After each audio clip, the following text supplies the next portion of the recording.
the world. Good luck to you and your crew on the final flight of this true American icon. And so for the final time, Fergie, Doug, Sandy, and Rex, good luck, Godspeed, and have a little fun up there.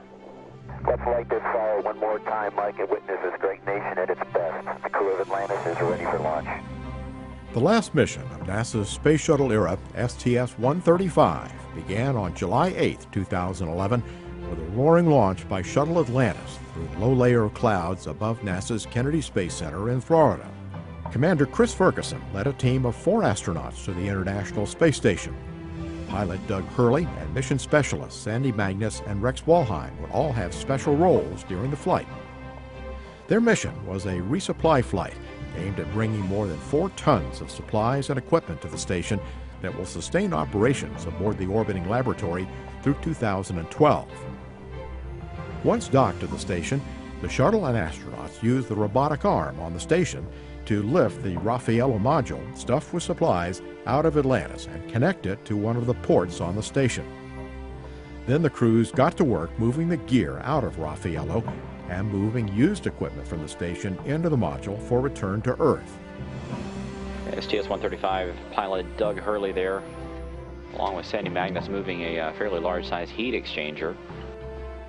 For Magnus, the flight was a return to a place she called home for several months during the International Space Station's Expedition 18. For all you guys who've worked at Expedition 18, I'd like to announce the return of the socks. The Atlantis astronauts worked with the space station's team on a spacewalk to place a faulty ammonia pump inside the shuttle so it could be studied on Earth. Guiding station spacewalkers Mike Fossum and Ron Guerin from inside the station, Walheim steered the space station's robotic arm. The spacewalk also called on Fossum and Guerin to place some thermal covers to protect a critical area from the temperature changes seen in space. They also set up an experiment that will test robotic refueling of satellites in space. The spectacle of yesterday's 6-hour, 31-minute spacewalk by Mike Fossum and Ron Guerin has morphed into what essentially is a blue-collar day for the 10 crew members on board as we move into the heart of the mission and what this flight is really all about, and that is namely the transfer of almost a year's worth of supplies from Atlantis's cargo module. The picture, guys, you look like you're in a studio, maybe in Omaha, Nebraska or something. The shot is so clear. Is this a hoax? Are you really in space still? See the hair? I don't know. We're going to have to do something for you. I want to do it. I know. As the mission progressed, the astronauts took time on several occasions to mark the achievements of the past, and with one left a challenge for the spacecraft of the future. This flag represents not just a symbol of our national pride and honor, but in this particular case, it represents a goal. This flag also will be flown prominently here by the forward hatch of No. 2 to be returned to Earth once again by an astronaut that launches on a U.S. vehicle, hopefully in just a few years. The shuttle left the station after about 9 days of docked operations there, and after both crews completed their assigned tasks. Atlantis departing the International Space Station for the last time. Thank you for your 12 dock missions to the ISS and for capping off 37 space shuttle missions to construct the orbiting research facility. As the ISS now enters the era of utilization, we'll never forget the role the space shuttle played in its creation. Flying on its own through space for one more night, the astronauts shared some of their thoughts on the landmark mission. It's kind of interesting to be here on the final night of a shuttle mission. Don't quite know what to think. We're just trying to take it all in. Atlantis descended back to Earth on July 21, 2011, touching down on the shuttle runway at Kennedy, just a few miles from where it launched on the final mission of the Space Shuttle program. A ship like no other, its place in history secured, the Space Shuttle pulls into port for the last time. Its voyage at an end. After serving the world for over 30 years, the Space Shuttle's earned its place in history and it's come to a final stop. Although we got to take the ride, we sure hope that everybody who has ever worked or touched or looked at or envied or admired a space shuttle was able to take just a little part of the journey with us.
An estimated 250 people participating in this parade of Space Shuttle Atlantis.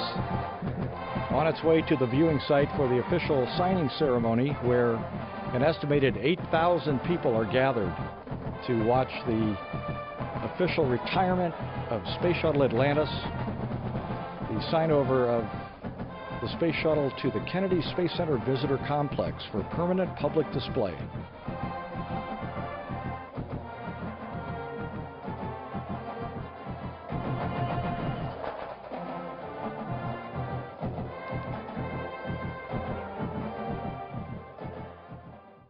Thanks to all of you for coming here today to be a part of this. I first saw the wings of the Space Shuttle Atlantis on the floor of Grumman's facility in Bethpage, New York on Long Island when I was a young test pilot in the early 80s. In 1985, when Bo and his crew were flying Atlantis, I watched closely as a new astronaut candidate, seeing what the future might hold for me. And in July last year, I watched with great pride alongside our administrator, Charlie Bolden, as Fergie and his crew brought Atlantis home for the very last time. It's something that we can all be extremely proud of. Today marks the end of a phenomenal 30-year program for the Space Shuttle.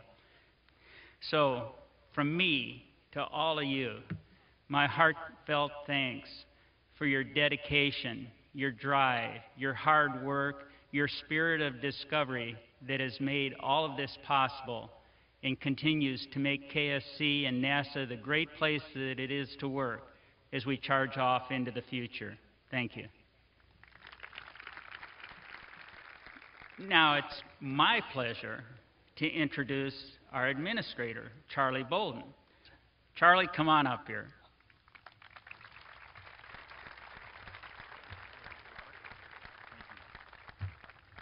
I was telling Chris Ferguson when he sat down, I said, it's not fair. And I was asking him if it was because he's from Philadelphia or what.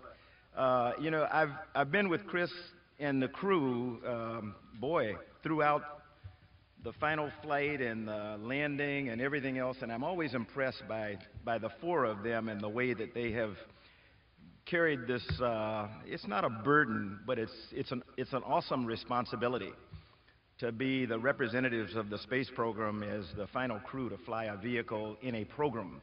And they have done it incredibly well, and Chris is always so eloquent when he talks. Bob is always so eloquent when he talks, and then I come up here with notes. But I have to, because I'm not quite as suave and debonair as are they. I do want to thank the Merritt Island High School Color Guard and the band and others over there, and Sierra, you were awesome. Let me tell you, the national anthem is hard. Most professionals who try it really mess it up. You were beautiful today, and I thank you so much for honoring us by singing that. Bob, thanks very much for the introduction, and thanks for letting me be a part of this program. It's just wonderful to be back here at KSC and to be with the KSC workforce. And as I look out and as I had an opportunity to talk to a lot of you this morning, because we were out here like 6 o'clock, they were doing a brief, and then rolling out at 6:30, it's really special to be here with you and with my old friend Atlantis. I know there's Dave Leetsma. My eyes aren't as good as they used to be, even with my glasses, and I know Dave Leetsma's over there. And I'm not calling names, but I was looking for my crew members who were with me on Atlantis, and there's somebody back there and all that. But it's great to be here. Dave and I were among the crew and the backups who had the privilege of celebrating the anniversary of the 20th anniversary of STS-45, which was my single flight on Atlantis. And we were in Brussels, Belgium, and Atlantis was the focus of Space Week in Belgium. I tell you that only because I want you to recognize the significance that the shuttle program has had and will continue to have. And that was not about history.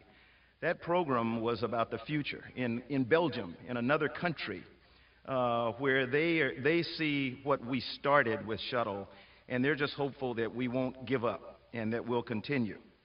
Bo, I want to thank you for being here. Chris, I've already said how much I appreciate your being here. I want to let everybody know something. You know, today is a historic day. It's an incredibly historic day. But I don't preside over an agency that's in the history business. That's not what NASA does. We're not a history organization. We're in the business of creating the future. And we're in the business of taking science fiction and turning it into science fact. And I think most of you here realize that. That's what we do. We take things that people say are impossible, and we make them possible. We dazzle people at the way we do it. It's always fun to come down here because this is one place in the world where you guys and girls take something, people say it cannot be done, and you just go do it. And the problem with you is you make it look too easy. You know, you just make it look too easy. What we do is not easy. What we do is incredibly difficult. And you should be very proud about what we have done through the incredible 30 years of the shuttle program. It's also difficult to make a transition. Really difficult to make a transition.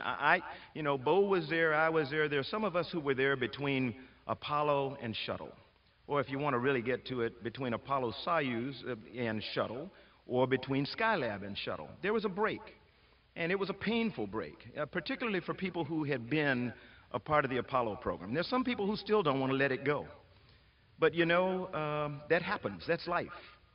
You have to just sometimes say, okay, we did great things, and now we're on to greater things. This magnificent ship behind me is tangible representation of a great nation, our hopes and dreams. We couldn't be where we are, poised for tomorrow's progress, without the space shuttle. And there are more exciting things happening right now here at KSC as well as around the agency.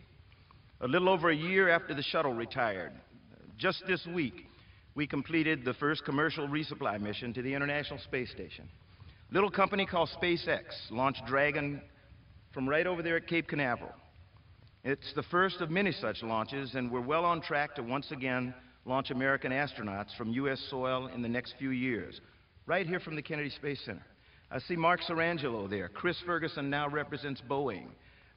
You know, these are companies that believe in the future, and they believe they can make that happen. And I think all we can do is trust them the way that we have trusted American industry from the beginning of time. They'll get it done. I'm excited about it. The passion and the dedication of the KSC workforce, all of you out here, you allowed us to proudly operate shuttle for an absolutely incredible 3 decades. That same pride and dedication in today's KSC workforce will send us to new destinations like an asteroid, Mars, once again launching from right here at the Kennedy Space Center in Cape Canaveral. With your exceptional support, we'll restore those awe-inspiring moments of human spaceflight for the next generation of explorers. Those students, some of them probably over there in that band, or maybe even Sierra. Those students who are studying right now to lead us in exploration of the most incredible exploration era ever. It's now NASA's honor to permanently house this magnificent spacecraft right here, where she rose to the skies 33 times, carrying 156 men and women. She's truly a testament to American ingenuity, to the dedication and passion of this workforce, and of our nation to reach higher than ever and do what has not been done before. The Space Shuttle program has been a proud achievement for our nation. With 30 years of missions launching satellites like Magellan and Galileo aboard Atlantis, expanding our international partnerships with visits to Mir and flying crew members from around the world, building the International Space Station, and demonstrating that America, indeed, the world, had a new home and has a new home in low Earth orbit. Those of us who flew Atlantis will never forget the experience, as Chris talked about. For those who made that possible here at Kennedy by processing this amazing vehicle time and time again, to those who watched in awe as she launched and maneuvered in space and did incredible things, those memories, the inspiration, that passion is still yours. America still leads the world in exploration, and we're building on the many fine accomplishments of the Space Shuttle program to take us where we've not gone before, to places where our imagination and our aspiration tells us we can go if we channel the passions that built and launched Atlantis and create a new day.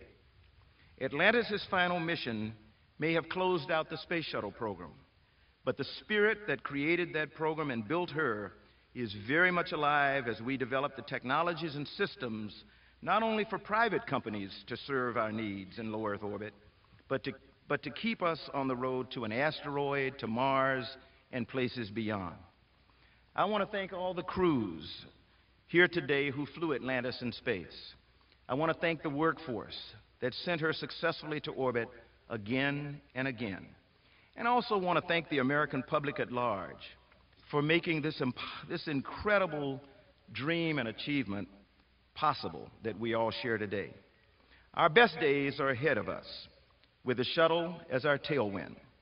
Godspeed, Atlantis, on your next mission of inspiration and motivation. And now I'd like to ask Bob Cabana, Bo, Chris, Bill, and Cheryl to join me up here on the stage while we do what we came up here to do.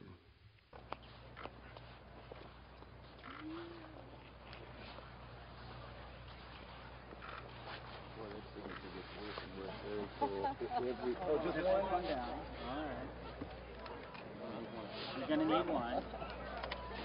Oh, you want to see it?